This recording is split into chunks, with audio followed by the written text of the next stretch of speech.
Welcome everyone to this session on daylight savings time.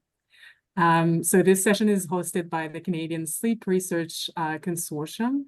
And before I get started, I just wanted to advise everyone that this webinar is being recorded. The recording will be available on our website, researchsleep.ca, and our YouTube channel after the session. And so my name is Rebecca Robillard. I'm the co-chair of the Canadian Sleep Research Consortium, and I'll be moderating that session today that's titled, Can We Save Ourselves from Daylight Savings Time? And it's a great pleasure to introduce our speaker tonight, Dr. Michael Antle, who will give a 30 minutes presentation followed by a Q&A session. And I'll just bring your attention to the Q&A box at the bottom of the screen. And I'll highlight that you don't have to wait until the very end to the Q&A session. Please feel free to add your questions, your comments, your thoughts in the Q&A box during the presentation as well, and we'll pick them up when the time comes at the end. So, Dr. Michael Antle is a professor and the head of the Department of Psychology at the University of Calgary, where for the last 20 years, he studied how the brain tracks our day-night cycles and produces daily rhythms in physiology and behavior. Dr. Antle has lived and worked all across Canada, growing up in New Brunswick, earning his undergraduate degree in psychology at Dalhousie University in Halifax in Nova Scotia, and his master's and PhD in psychology from Simon Fraser University in British Columbia. Additionally, Dr. Antle has studied the circadian clock at Columbia University in New York City and at the Leiden University Medical Center in the Netherlands. Dr. Antle served as the vice president of the Canadian Society for Chronobiology for over a decade. His research on the biological basis of circadian rhythms has been funded by the National Sciences and Engineering Research Council of Canada. And I'm told that having been born on the solstice, he's been fascinated since an early age by the large changes in day length that we experience throughout the year in Canada. Dr. Antle, thank you so much for spending the time with us this evening to talk about daylight savings time. Thank you, Rebecca, for that great introduction. I'm so happy to be here to talk about this issue, and so great that people have joined us from all over Canada to see this presentation. So just put up my slides. Hopefully everybody can see that. And excellent. So guess we'll start off with you guys were all asked some questions before the meeting when you registered, and to ask, I guess, some of these questions. So these are just some of the summary data from people who registered for today. First was, why do you think we benefit from changing our clocks twice a year? Most people thought that there is no benefit, and this is probably in the current day and age a very accurate assessment, and something we'll talk about in the seminar today. Many of you are somewhat negatively impacted by the time change that's coming up in a few weeks, and this is probably a good enough reason to stop this practice. Some of you are actually figuring out how to handle this already. So going to bed a little bit earlier, exercising, taking a nap if you're feeling a little bit tired. Most of you just seem to struggle through it, which is, I think, how we all sort of feel having to endure this on a regular basis. Of course, if we stop this, we need to decide where to go. And hopefully I'm going to convince you on a strategy as we go through today's seminar. But most of you seem to be already on board with the best option. So 61% of you suggested we should get rid of the daily time or the yearly spring forward fall back and stick with standard time year round. And so again, we'll go through the evidence on why we might make that recommendation. So we'll start off with the question that most people ask me when it comes up is, what are circadian rhythms and why are they important? I've been studying this for 20 years, and it's certainly germane to the question that we're looking at right now. So when you hear circadian rhythms, you might think about, the early bird that gets the worm, the bird that wakes up early in the morning. Our American robin here wakes up with dawn and is active during the day. And some of you might feel that way yourselves. Other ones feel more like the owl here, the night owl, where you like to sleep in the morning and stay awake later into the evening. And these patterns that we see in nature in our animals, we also have in our own body. And so that's what's shown in this little chart here, is we've got our little human here who's sleeping, getting up in the morning, getting ready for work, heading into the office or to school, and then relaxing in the evening and going to bed. And for most people, this sort of aligns with our day-night cycle, which is shown here on the bottom. And lots of our physiology and behavior is mirrored with this. So growth hormone is a hormone that we secrete while we're in slow wave sleep at nighttime. Our body temperature is higher during the day and lower at night. Cortisol is a hormone that we release in response to a stress, but we also anticipate waking, and it's sort of our biological alarm clock that wakes us up in the morning. It rises in anticipation of waking.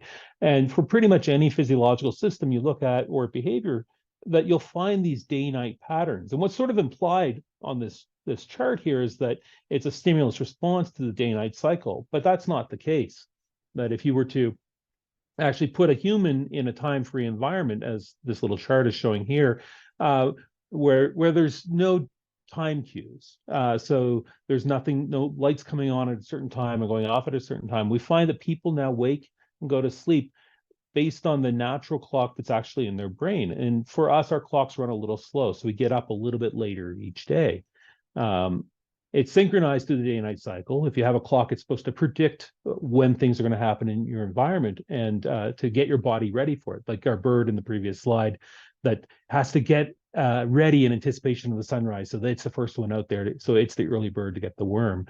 It only does that by having its circadian clock synchronized to the day-night cycle. Around the equinox, which is coming up in a few weeks, we're going to have an equal amount of daylight and nighttime, so about 12 hours of light, 12 hours of darkness everywhere on the planet on the equinox. That's going to happen, so the third week of March. And on that day, most people around the world will be waking up around sunrise, and that's what we're showing here. So most people wake up within an hour of sunrise. Some wake up a little bit early, the morning larks. Some wake up a little bit later. Those are the night owls. But most people wake around dawn, and most of us will stay awake past sunset and relax in the evening. And that's what your typical person does. So you go to sleep many hours after the sunset.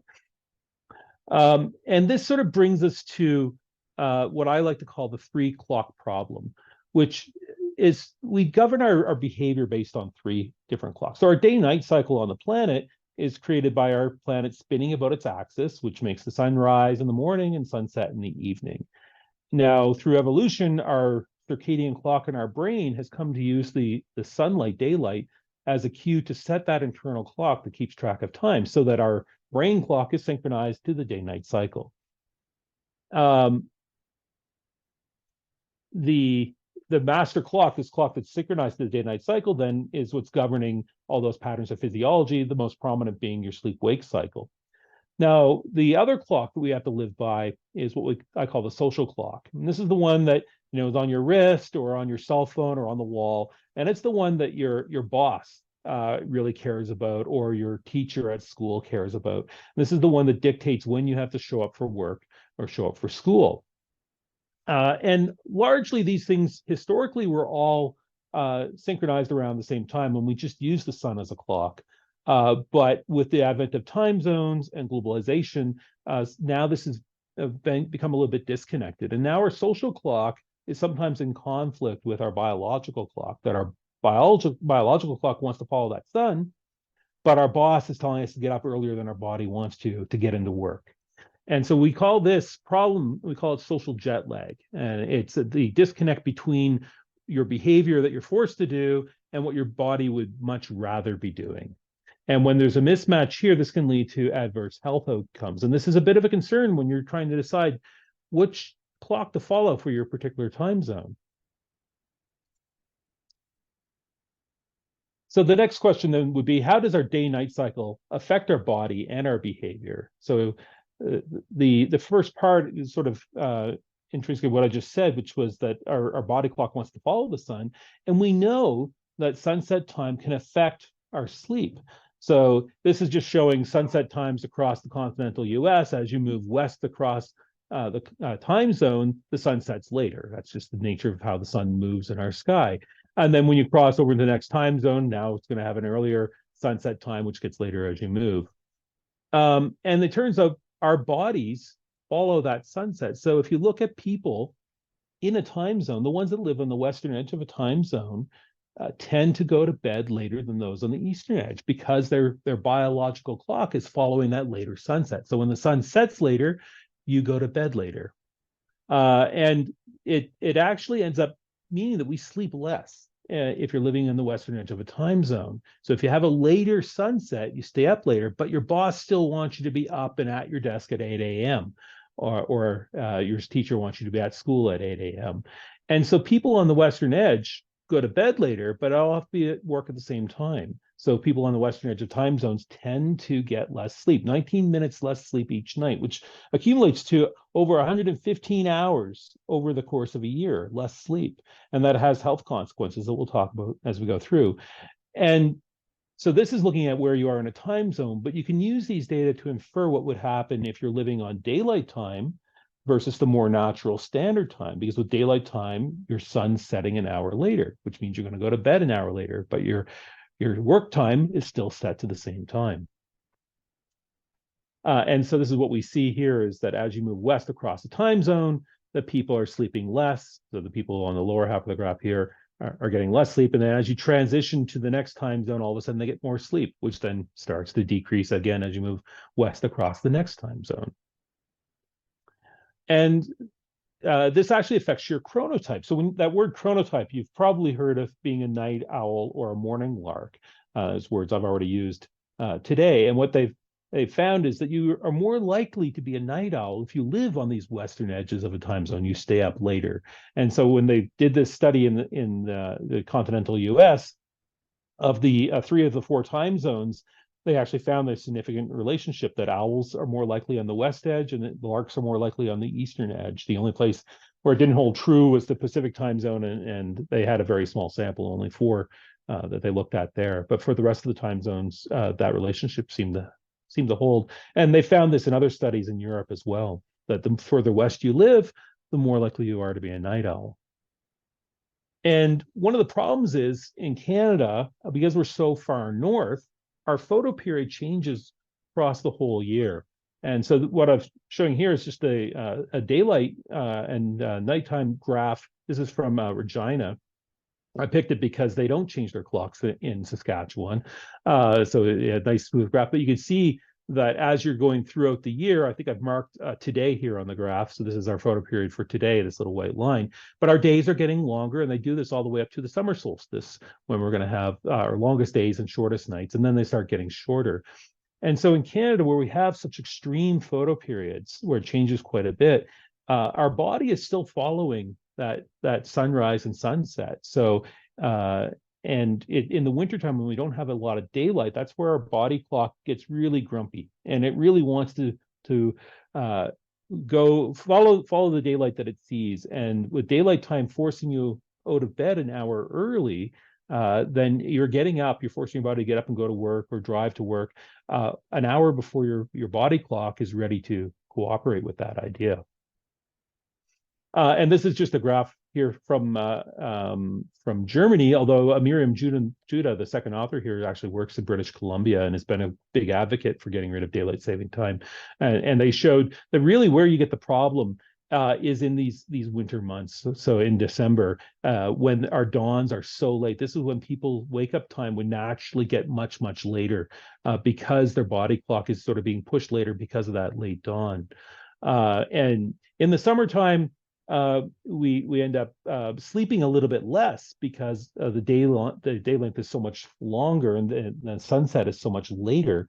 That's that problem I mentioned earlier, that when the sunset's later, we go to bed later, but we still have to get up at the same time to get to work.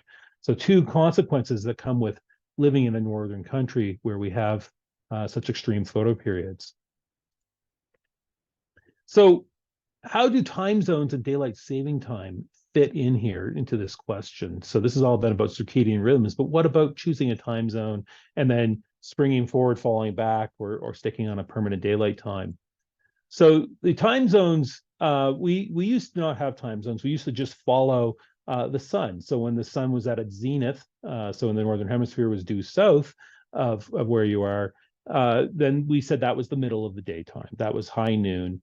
Most people woke around sunrise, did their work, did their chores, had lunch, worked for a little bit more time in the afternoon, and then relaxed in the evening. And that was fine. And before we started traveling over large distances much more quickly. So prior to 1847, time was just coordinated by where the sun was.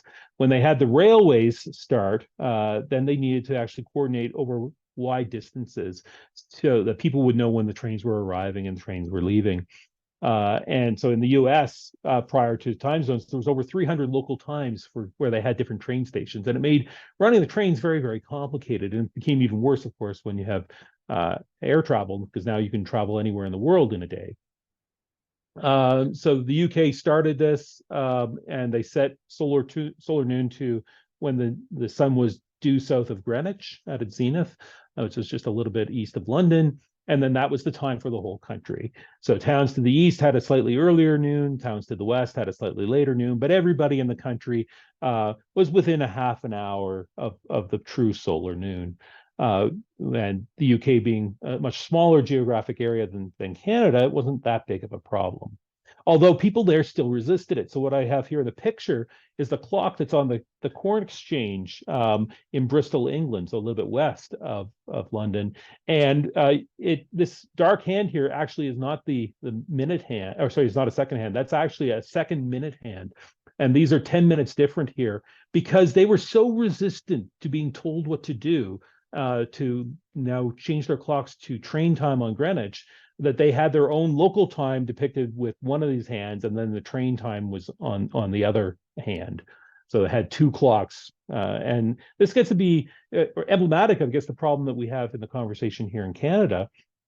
When you're trying to pick a time zone for a country so big, here, these people complained about a time clock that was 10 minutes different from what they wanted to use. Time zones were adopted globally in 1884. And this was largely in part to Sanford Fleming when he came up with these time zones when he worked in Canada on the railway and proposed this idea. And so it's about 24 time zones-ish. I could talk about that later if you want. And only in one longitude within each time zone would you actually have true solar noon happening at 12 noon. But everybody would be ideally within half an hour of that. And that's not too bad for your body. Fortunately, it doesn't quite work out that way. So how about the annual clock changes? Well, in fact, Canada's a little bit guilty here. We actually started us down this pathway. It was the Thunder Bay, back at the time, was called Port Arthur, Ontario. It was the first place in the world to use the annual time change of springing forward and falling back for the months of July and August. This was in 1908. The idea had been floated before that, but this was the first place to actually do this.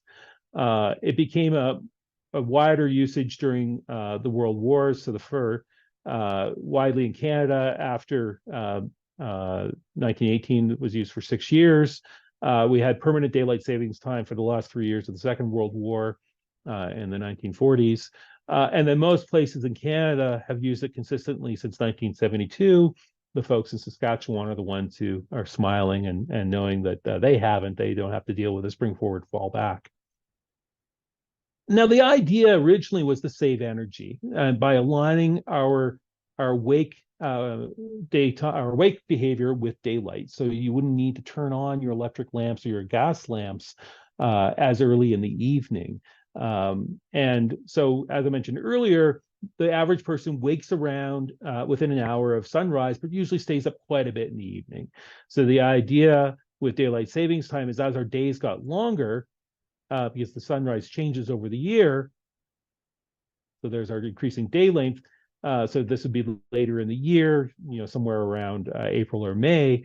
Now the sun's rising before we wake up. So if we change our clocks to now align our human behavior better, so we're still now with the daylight savings time waking up around sunrise and going to bed still after sunset, but not as many hours of darkness. So it would save energy by not having to turn on those electric lamps or the gas lamps.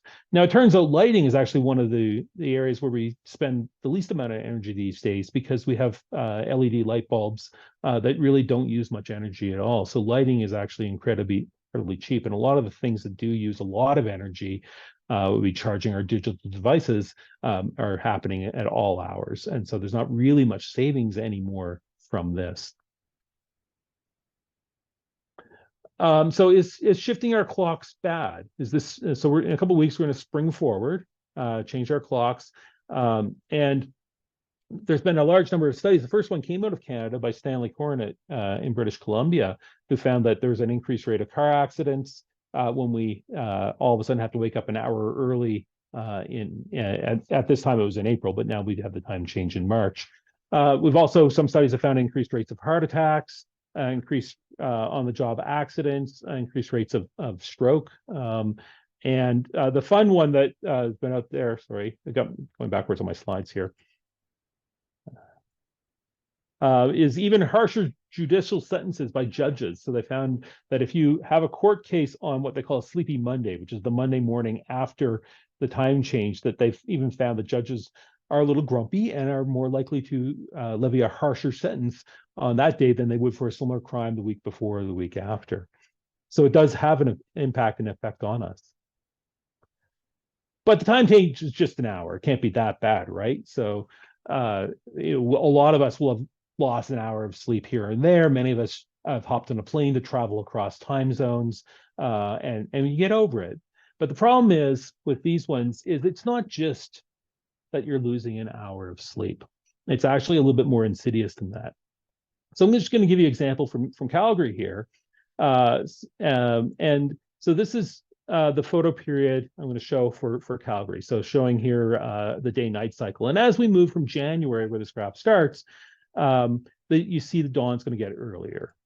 And so here's our day getting longer. So in March, in a couple of weeks, we'll have our sunrise on March 11th, the day when we do our clock time change this year. Sunrise is going to be at 6:59 a.m. So that might be when many people are waking up, or within a half an hour when many people in Canada would be waking up.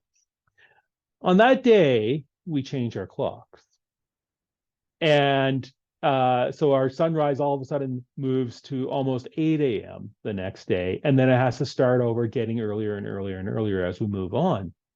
And it's not until April 7th that we get back to a sunrise at 6:59 a.m. Now, remember what I said earlier, is your body clock is following the sun, and it's following daylight. It likes to wake around sunrise.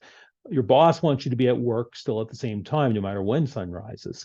And so it could, for some people, actually be up to 27 days later until they feel reconnected with time, that they feel they've gotten over it. So it's not just they've lost an hour of sleep. It's that every day they're being forced to wake up an hour earlier than their body is ready for. Now, some people, the morning larks, they might be feeling better even right now. When we have sunrise here closer to maybe 7:30. So your night owls are probably going to feel grumpy anytime because they really don't like getting up this early anyway. So they may persist for much longer than 27 days for people who are night owls. But it's not just getting over 1 hour of sleep. It's that the circadian disruption from the spring forward lasts for so long. And this is actually part of the problem with even some of the studies that have looked at this, that when they're comparing the rates of these diseases to what happens after the time change, to comparing it to a week later when everybody's assumed you're over it, you might still not be over it then. And so that trying to do the science here is hard, and we're still learning about how to do this. So this is why most people with the time change feel bad for more than just a day. Usually, if you just lost an hour of sleep, the next night you get a little bit extra sleep and you feel better. But with this time change, it lasts for much longer. So it's not just losing that hour, it's waking too early every day for a few weeks until your body finally gets to a point, or when the sunrise gets to a point where your body's finally happy with it. And where that point falls in this little continuum here is a little different for everybody, but it's not just an hour of sleep. It's not just one day. It's going to last for quite a while. And this is compounded by the problem in Canada that we don't necessarily follow the correct time zone. that a lot of time zones don't fall where Stanford Fleming said they should. In fact, they're decided by local governments and provincial governments, and many areas follow the wrong time zone. So just as an example, where I live here in Calgary, we follow the Mountain Time Zone, which is Universal Coordinated Time -7. And that ideally should fall at 105 degrees west. And then the proper width is 15 degrees longitude. So that time zone, the proper ideal location for that would basically run from almost Winnipeg to the town of Brooks here in Alberta. So that's where it should lie. And this is where Alberta actually geographically lies. So most of Alberta, including the two largest cities of Calgary and Edmonton, lie substantially west of where we should be. The other thing that comes out in this slide is that Saskatchewan, even though they say they follow Central Standard Time, they're actually on the wrong time zone too. That you see, ideally, they fall perfectly in the middle of where the ideal Mountain Time Zone should be. So while they don't spring forward and fall back, essentially they're following what is for their bodies a permanent daylight saving time in that province. Yukon is unfortunately really off. They follow the same clock as I do here in Alberta right now, and they're on permanent daylight savings time. But even though they lie west of BC, they follow the clock that we use here in Alberta. The Western Manitoba is also in the wrong time zone, Western Ontario, and Eastern Quebec actually is east of where they should be. So the sun rises too early and sets too early in Eastern Quebec in the Gaspé region. And apologies, Canada is a very large country. It was hard to get the Maritimes here, but I am from the Maritimes, so it does hurt me a little bit that I couldn't get you on the map here. My apologies. And this is a problem over the whole world. So what I'm showing in this graph here shows all the countries and the time zones that they use. And where you see red, these are areas that are experiencing sunrise and sunset much later than they should happen. In the blue colors is where it's happening earlier than it should. And some places like China, the whole country spans 3 or 4 time zones, but they use a single clock, which is Beijing time. And so for Western China, the sun rises incredibly late there. So it's not just a Canada problem, but it's certainly a problem for large countries that span multiple time zones. So what would be the best time to follow? So this, I think chronobiologists like myself have done a really good job at convincing the public that the spring forward fallback is probably not beneficial anymore from an energy savings point of view with our energy efficient electronics and lights. But we were sort of remiss in actually advocating what the best permanent time would be. And so that's why I'm talking to you guys today, is to help you understand what might be the best time. The thing is, we've actually tried permanent daylight savings time before. So Europe and North America tried permanent daylight savings time during the Second World War, including here in Canada. And at the end of it, we went back to permanent standard time. Saskatchewan, as I mentioned, follows permanent Central Standard Time, but it's offset, so it would actually be better called Mountain Daylight Time. Back in 1967, the United Kingdom did a 3-year experiment with permanent daylight time, and at the end of that, they decided, nope, that's not for us, and gave up on it. The United States tried it in 1973. They were going to do it for 2 years, but after a bunch of children died in the darkness waiting for their bus in Florida that first winter, they repealed this law and got rid of it after just a year. Most recently, Russia tried this in 2012. They went to permanent daylight time, but that only lasted for 2 years, and then they switched to permanent standard time in 2014. And then, of course, here in Canada, the Yukon moved to permanent daylight time, which they call Yukon Standard Time, in 2020. And as I mentioned earlier, I find this amazing because Whitehorse is actually 135 degrees west of the prime meridian. That's 21 degrees west of where I am here in Calgary. An ideal time zone should be 15 degrees wide. So they're more than an ideal time zone away. But today in the Yukon, they woke up at the same time as I did here in Calgary, even though their sunrise was almost 2 hours later in the Yukon than it was here in Calgary today. And just to highlight how bad this might be for people if you're trying to decide whether you go with permanent standard time or permanent daylight time, I've just got some examples here from Alberta. I know there's a lot of people from Alberta on the call today. So During the summer, we have daylight time. Sunrise in Calgary is pretty early in the morning. It's 5:21 before I get up. But our sunset is quite late. It's almost 10 p.m. Here, and it stays quite bright even after the sun sets here in Calgary. In the winter, our days are very, very short. So on the winter solstice, the sunrise is after 8:30 in the morning here in Calgary. And the sunset's quite early as well. So it's at 4:30. So yes, we're commuting home that last work day before Christmas in the dark. If we decided to go with permanent standard time year round, yes, our dawn here in Calgary would be very early. It's at 4:21. But again, you wouldn't really notice that because you'd be hopefully sleeping. And the sunset would be an hour earlier, so at 8:54 in the evening. But still quite late. We're quite lucky because we have these long days in Canada because we live so far north.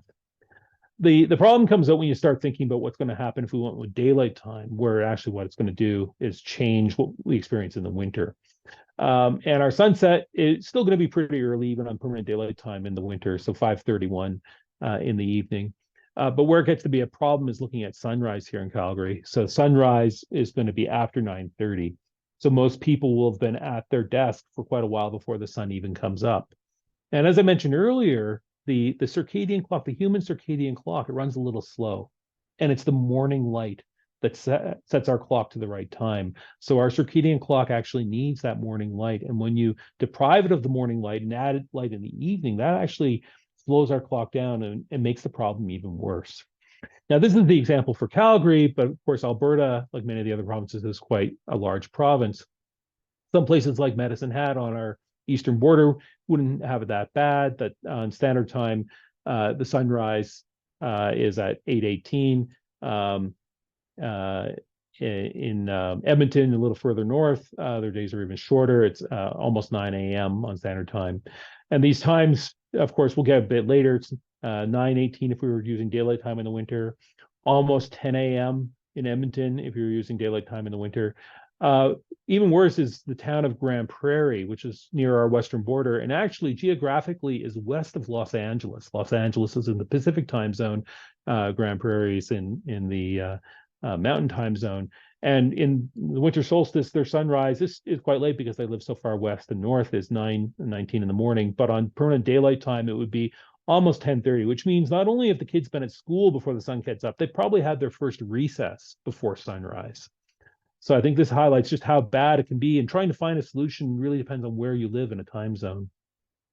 Whitehorse, because they're on using universal coordinated time -7 year round on the winter solstice, they have an early sunset, much like we have here in Calgary at 4:47 in the evening. But the problem there is their sunrise, it's almost lunchtime. It's 10 after 11 in the morning before they see the sun. So it's quite delayed in places like Whitehorse. They have other problems because their photoperiod changes so extremely once you get above 60 degrees north. So are these late sunrises and sunsets bad for us? So going back to this study, I was looking at bedtimes that I mentioned earlier. Well, with daylight savings time, it forces us to wake up an hour earlier, much like the people living on the western edge of a time zone. They stay up late, but are forced out of bed earlier. And so we can use what happens in the health of people who are living on the western edges of time zones to find out what might happen if we lived on permanent daylight savings time.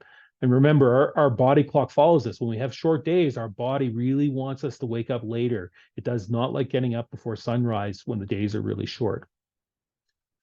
And so I mentioned our circadian clock runs a little slow. So on this graph, it's this a person who's living in a cave for a month and a half. And you see they're waking up a little bit later each day over this period of time. And as we lose about 10 to 30 minutes a day, depending on the person, and our body clock needs that morning light to make it set to the correct time. So less light in the morning, more light in the evening, as you get with DST, actually makes the mismatch between our body clock and the social clock even worse, leading to worse health problems. So the evidence coming from the States. So the way they did this study, it's really quite clever, is they're comparing people living on the eastern versus the western edges of the time zone. So just to give you a couple of examples here. So if you compare the city of Panama City in Florida to Pecos, Texas, They're over 1,200 miles apart, but they live in the same time zone and follow the same clock. Now, today in Panama City, the sunrise was 10 after 6 in the morning. In Pico, Texas, it was more than an hour later because they're so far west in that same time zone. They live in the same clock, but sunrise and sunset are going to be so much later because of that. And then the second example here is to look at two towns very close together that are in different time zones. So if you compare Amarillo, Texas to Albuquerque, New Mexico. So Amarillo's in the central time zone, Albuquerque's in the mountain time zone. And sunrise in Amarillo was at 7:18, whereas Albuquerque, very close was at 6:37 this morning. Even though, so they're very, very close, but the people in Albuquerque had a much more reasonable sunrise time for their body. And so just as you move west across the time zone, the sun rises and sets later, is what this graph is showing. And that's the approach they use then to compare health in people. And so I mentioned the sleep part earlier on, that people on the Western Edge sleep less, get 19 minutes of sleep less each night, which can add up to almost 120 hours less sleep a year. And they're also more likely to get less than 6 hours sleep if you live on the Western Edge of a time zone. Less likely to get more than 8 hours, which would be a good amount of sleep. So these people really are not sleeping well compared to people in the same time zone on the Eastern Edge who have an earlier sunrise and an earlier sunset. And sleep is one of those three pillars of good health, going along with exercise and diet. So you need good sleep to get good health. And they find that these people who get less sleep also have lower health. And this is what you're finding as you move west across the time zone, their health index gets poorer. And then as soon as you transition to the next time zone, even though you're living very close together geographically in a very similar environment, so think of Albuquerque and Amarillo there, then the health index goes up because you now can sleep better in line with what your body clock wants to do. You also find higher rates of disease, so greater rates of obesity, greater rates of being overweight, higher rates of heart attack, increased rates of diabetes, all with just experiencing a later sunset. Cancer has also found to be increased. So every 20-minute delay in sunrise, they've found when they did a similar analysis looking at where you live in a time zone, relates to an increased rate of cancer. So all the rates that you see on the screen here, this is the rate you see for every 20-minute delay. So the difference between standard time and daylight time is actually 60 minutes. So you have to multiply all these cancer rates by 3 to see what the increased rate of cancer would be comparing standard time to daylight time. The last thing I want to talk about is kids. There's been a lot of work looking at school start times. We know that teenagers and the students I work with, the undergraduates, they are more likely to be night owls, and that they have delayed clocks. And so they find it hard to get up early in the morning. And we know that when they've done studies where they delay the start time of schools, grades improve. And not only do grades go up, but the students use that extra time to actually get more sleep each night. So when they were given a later start time, the students used it to get more sleep. And since we know that biology follows the sun, the key consideration in here is you want the students to have as early a sunrise as possible, and you certainly don't want the sunrise to occur after the school start time. So the greater number of hours between sunrise and school start time, the better. So California actually a few years ago actually became the first state to legislate later school start times. So they couldn't start before 8:30 in the morning, which was on average a 30-minute delay in their school system. And so this was to make the students improve their sleep and improve their school performance. They've also been one of the states that are considering moving to permanent daylight time, which would actually reverse any benefit that this school start time legislation would bring in, unfortunately. So permanent daylight savings time moves the sunrise closer to or even later than the school start time. So it'd be another reason to not use daylight savings time. So just to summarize what I've told you today is our body clock, it wants to follow the sun, no matter what. It's no matter what the alarm clock says or what our boss says or our teacher says, your body clock is going to follow the sun. And when we go to permanent daylight time, then that is forcing us to wake up an hour earlier and go to work an hour earlier than our body is ready to. The key people talk about is, I'd rather drive home in the daylight rather than drive to work in the daylight. It's not so much driving in the darkness that's the problem. It's the part where you're driving while sleepy, that you're getting behind the wheel of your vehicle while your brain would rather be sleeping and commuting to work. So that's where the problem lies here. Our body clock wants to follow that sun no matter what. If we get rid of the daylight switch, that'd be great. And choosing permanent standard time would actually be a better approach. It minimizes the conflict between our body clock and our societal clock, so you don't get that mismatch. And that leads to greater individual health and greater societal health, because you'll have lower rates of disease, improved sleep, better performance in schools, better on-the-job performance. So at that point, I guess I want to thank you for your attention. I know the organizers have organized a little Q&A session for you. Yeah, and just before we move on to the Q&A session, I guess we have another quick survey that we can launch just to try to see where people are landing currently with their thoughts about daylight savings time. So Anne, can we launch the poll?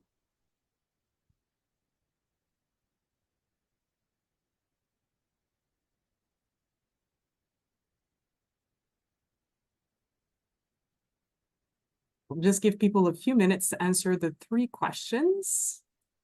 Then we'll get the results, and whenever you're ready.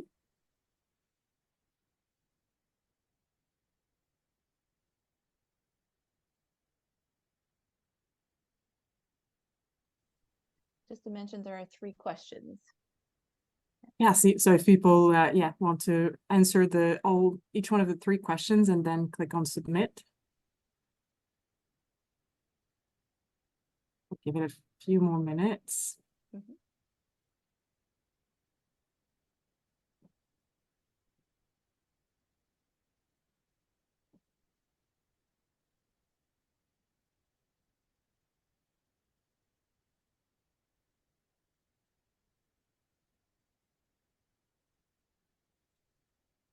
Okay, I'll go ahead and end the poll.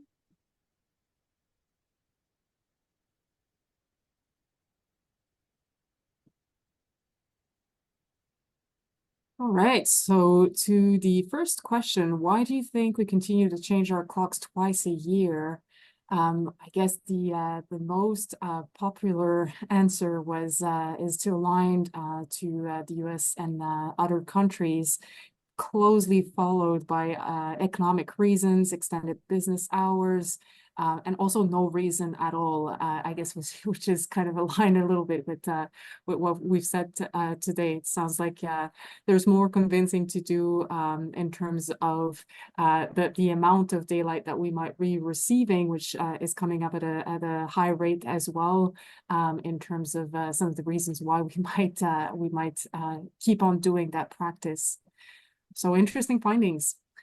Second question, how does time change affect Canadians? And there we seem to have like 100% in the negative arm there. So either somewhat negatively, but most people think that the impacts are very negative for Canadians. So I guess that, Michael, these messages have reached the audience in terms of getting awareness of the impacts of that practice on Canadians. And our last question, what do you think we should do with time change? And 80% of people think now that getting rid of time change and keeping permanent standard time is the way to go. There's still a few people that do think that we should keep, that we should keep permanent daylight time. So get rid of the change, but stay on daylight time. But yeah, the majority seem to concur with the vision that Dr. Antle has conveyed today. So Dr. Antle, on this, I'll thank you very much for that excellent presentation. Quite a complex question, a lot of things to think about, but quite a lot of compelling evidence as well. And on this, I guess I'll open up the floor for questions. So I'll encourage people to click on the Q&A icon at the bottom of your Zoom screen and type in any questions that you might have. And I see that we already have some. So someone is asking, Dr. Antle, have any studies been done to compare the effects for folks in northern latitudes versus those that are near the equator? Gerald, that's a great question. So thank you so much for answering that or asking that. There's been a little bit on if you look at seasonal affective disorder. So this is the seasonal depression that a lot of people in Canada experience in the winter. It's much less prevalent as you move near the equator. So some studies that they've just looked at the continental U.S. found that the seasonal affective disorder is not a thing, but for people living in Northern Europe or in Canada, it actually is a much more prevalent thing. So it depends on where you look. Now, in terms of when you wake up, there's been lots of studies looking at these isolated indigenous tribes that are away from clocks. They don't have a social clock, that just follow the solar clock. And no matter where they've looked in those, that those tribes, whether in Africa or in Brazil or in the South Pacific, those people all seem to wake up around sunrise and stay up in the evening after sunset. So that pattern of what we do in North America of waking up around sunrise and going to bed long after sunset is a natural thing. So that phase of how we organize our behavior seems to match no matter where you look in the world, and no matter how close you are to the equator, or even if you have electric light or not. Right. But there needs to be more. There's been a lot of those studies that look east-west within a time zone, but it's harder to do the north-south ones. But it's a big problem. They've looked at some in places like Canada or Norway, where people live quite far north and experience extreme photoperiod changes. But there's not a lot of studies in that, and certainly is an area where we need more work. Right. Thank you. And Dr. Antle, could I get you to close down the slide so we can actually see them as well? Yes. Sure. And while you're doing that, so we have another question that was, are there any legislative or policy discussions currently surrounding the implementation or abolition of daylight savings time in Canada? Great question. Yes, there are lots of discussions. Every province and region seems to be having these discussions. I know Manitoba had a vote about a year ago. Ontario's discussed this a few times. BC has voted to get rid of it, but a lot of them have voted to get rid of the time change. Usually are looking at sticking with permanent daylight time to align with the Sunshine Protection Act that was proposed by Marco Rubio in the States, and that the policies are set to come in when the states in the same time zone adopt it, so that they all do it together. So not like Yukon that just did it, but BC would only do it when Washington and Oregon and California came on board, and that Ontario would only do it when New York and some of those other states on the Eastern Seaboard come on board. In Canada, we had a vote here in Alberta a couple of years ago, and they gave us two choices, which was keep the clock change or stay with daylight time. And the province narrowly voted no on that, to keep going with the spring forward fallback, largely because of towns that are very to the west, like Grand Prairie, where the sunrise would be so much later. So when people started thinking about what that would look like in the winter, they realized it might not be such a good idea. But most places are having chats about it. What's not happening is talking to the scientists to get some advice on it. Exactly. So that's where I guess we're having that discussion today, and hopefully we'll spread the message about the evidence behind that position. More questions popping up. How do different industries such as transportation or healthcare adapt to daylight savings changes? So for those two, I don't know if there is much of an adaptation, because they actually function 24 hours a day in most cases, for both transportation and healthcare. But other ones certainly do. So when I talked to some people in the Yukon, when they went through their permanent daylight saving time change, the construction industry there actually had to delay their workday because it was just too cold and too dark to be outside swinging a hammer and building a house. So they had to change their work cycles. Most industries, like schools, haven't made any adjustment. Stores the retail industry haven't made too much of an adjustment. Some of the impetus to go with permanent daylight time actually comes from the retail industry. That some studies have found consumers are more likely to spend money and go shopping during daylight hours. So a lot of the retail industry actually would favor having longer days because they'll actually get more sales. In Canada, in the winter, it's not going to make much of a difference, because no matter if you're following daylight time or standard time, the sun still sets really early in Canada. So there's not a lot of time after work on either clock where you're going to get daylight, but we do get nice long days in the summertime. Other industries, I worry about the ski industry here in Alberta, because you can't ski until the sun comes up, and it's one of our biggest industries in the Rocky Mountains. Our national parks have these great ski hills that people come from all over the world during the shortest days of the year to go skiing, and their workday will be shortened on permanent daylight saving time. Hockey is a huge one. No matter what the time is, the games here in Alberta start once the games in Ontario finish. And that if we move our time zone in Alberta closer to Ontario, that means our hockey games are going to start an hour later and finish an hour later because we can't start them before the Leafs finish their game. Great. And I guess I'll point out as well that we had the chance to kind of convey a lot of organizations across the country with the Canadian Sleep Research Consortium to have a roundtable and get different people's perspective. And we heard as well from some of our colleagues from the healthcare system, and that is a bit anecdotal for now, but that, you know, people are kind of bracing themselves before the change, because historically they've been seeing that surge in accidents and stroke and kind of a bit more chaos than usually is seen, for example, in the ER. But I think we need to do more research in terms of documenting what is happening here in Canada. Great questions. Another question, what benefits are people saying they are for preferred permanent daylight saving time? So the big one is recreation. And in fact, the guy who proposed daylight savings time originally was an avid golfer. And he had an ulterior motive of being able to have an extra hour of golf after work in the evening by having that. And now myself, I like to go cycling. And in September, I can go for a cycle after work because of daylight savings time. It's a little harder if the sun sets earlier. So certainly in the warmer months of the year, daylight savings time gives us an extra hour to recreate outside. There's been some studies that have looked at this in children, and they find that on average they get about 6 minutes extra outdoor exercise. So the benefit is actually quite minimal, even though it sounds good in practice. People don't actually do it.